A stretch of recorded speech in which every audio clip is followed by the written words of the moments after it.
Mon nom est Benoît Labonté. Je suis professeur au département de neurosciences et psychiatrie à l'Université Laval et chercheur principal au Centre de recherche cerveau.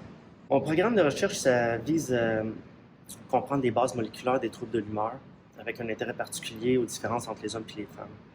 Pour simplifier tout ça, on s'intéresse en fait aux gènes, aux signatures génétiques dans le cerveau des hommes et des femmes qui nous permettent de gérer le stress quotidien, qui nous permettent de faire face à des situations complexes et qui vont faire en sorte que soit on va développer un problème de santé mentale, une dépression, des troubles anxieux, ou on les développera.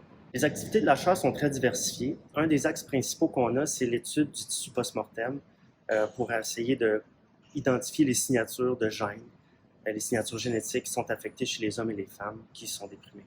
Évidemment, quand on parle de cerveau chez les hommes, les femmes déprimées, c'est du tissu qui est inaccessible pendant que les gens sont vivants.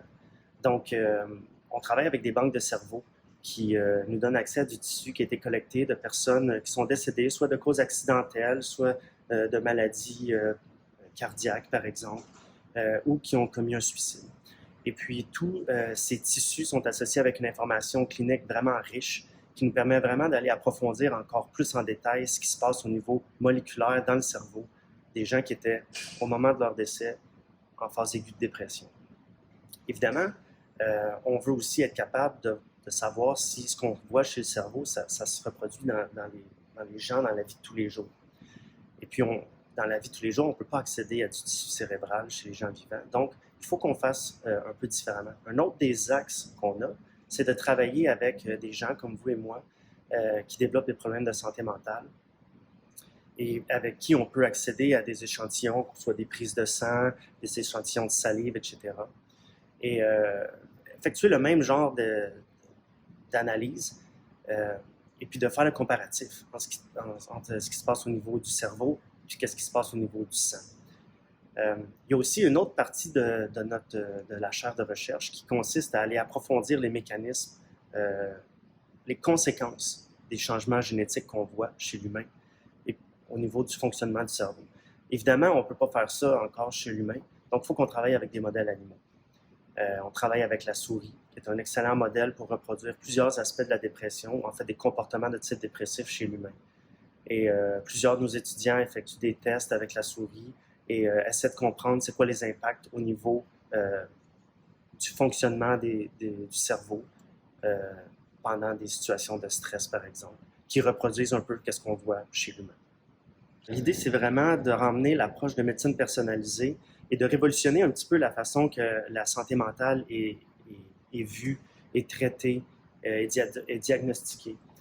Il y a plusieurs acteurs, autant au niveau du système de la santé que du système communautaire, qui voient à quel point les problèmes de santé mentale deviennent de plus en plus importants. Le problème, c'est peut-être que la façon que la maladie mentale est traitée n'a pas vraiment évolué au cours des dernières années. Puis là, moi, avec les travaux de la chaire, je veux contribuer à ce que ça change. Je veux contribuer à ce qu'on regarde les problèmes de santé mentale différemment, qu'on commence à s'intéresser à d'autres façons de diagnostiquer, qu'on intègre plusieurs façons ensemble, donner une perspective plus globale à un problème complexe, puis que ultimement, ça emmène des nouveaux outils aux cliniciens, aux médecins, aux intervenants dans le milieu communautaire, pour qu'on puisse avoir un impact plus rapide, aider plus les gens qui en souffrent.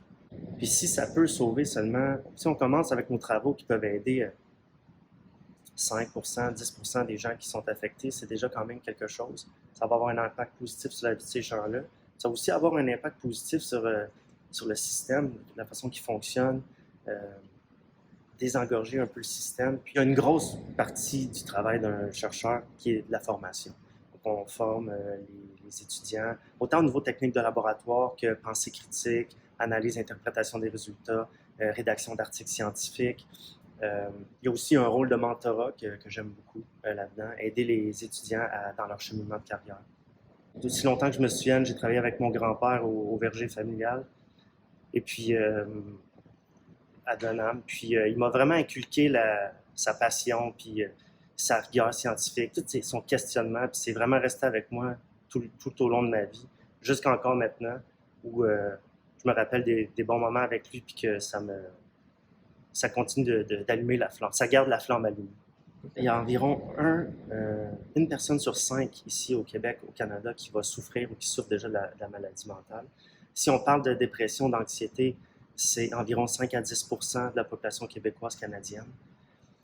Puis de ce nombre, les femmes sont 2 à 3 fois plus susceptibles de développer la maladie que les hommes. C'est un problème extrêmement complexe, puis malheureusement, on a très peu de pistes de solutions. Donc, c'est une de mes plus grandes motivations, essayer de faire en sorte qu'on peut améliorer notre compréhension de la maladie pour que les gens puissent en bénéficier, puis sortir de la maladie plus rapidement.